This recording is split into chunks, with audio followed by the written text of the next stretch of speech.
Começamos o Paraná TV falando da decisão da Justiça que mandou bloquear quase 20 milhões de reais do WhatsApp, o aplicativo de mensagens usado por milhões de pessoas.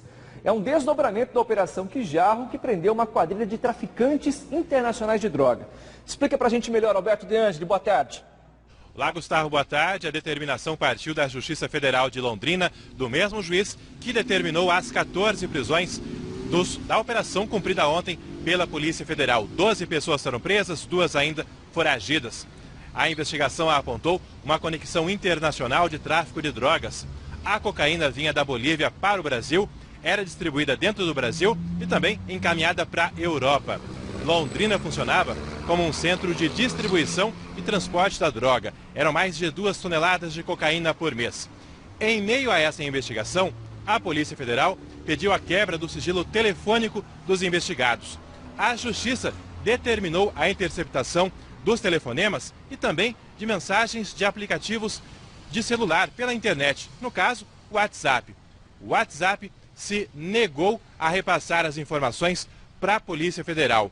A Justiça Federal determinou, então, uma multa diária de R$50 mil. Esta multa foi se acumulando ao longo dos últimos 5 meses, durante o descumprimento da determinação, multa que já chega a R$19,5 milhões. A Justiça determinou agora o bloqueio deste valor das contas do WhatsApp, medida que já está valendo, ou seja, bloqueou o valor, mas não o aplicativo. De acordo com a Polícia Federal, a recusa do WhatsApp em fornecer os dados prejudicou e bastante as investigações. A recusa da empresa em cumprir a ordem judicial atrapalhou simplesmente tudo.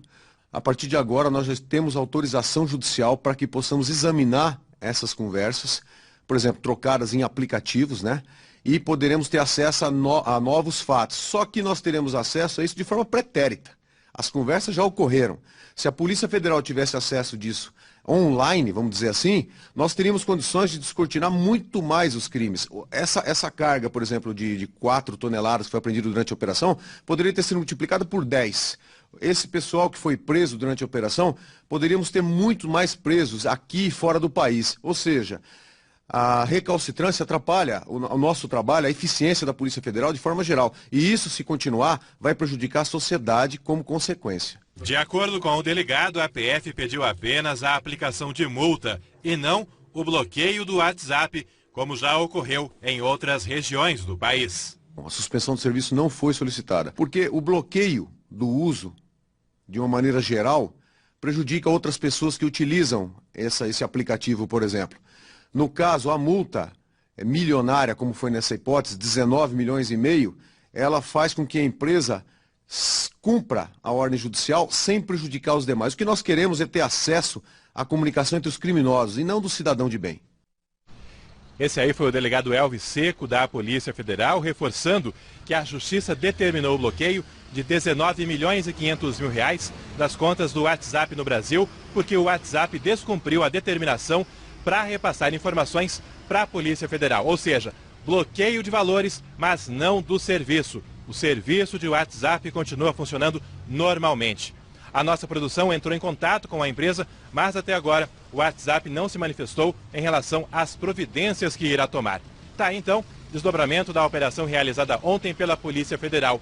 Ainda falando sobre tráfico de drogas, hoje de madrugada teve uma grande apreensão feita pela DENARC, a Divisão de Narcóticos da Polícia Civil. 218 quilos de maconha foram apreendidos no fundo falso de uma caminhonete que estava no estacionamento de um hotel do centro de Londrina. O responsável pela caminhonete estava hospedado neste hotel e acabou preso pela Polícia Civil. Gustavo. Obrigado, Alberto, pelas informações.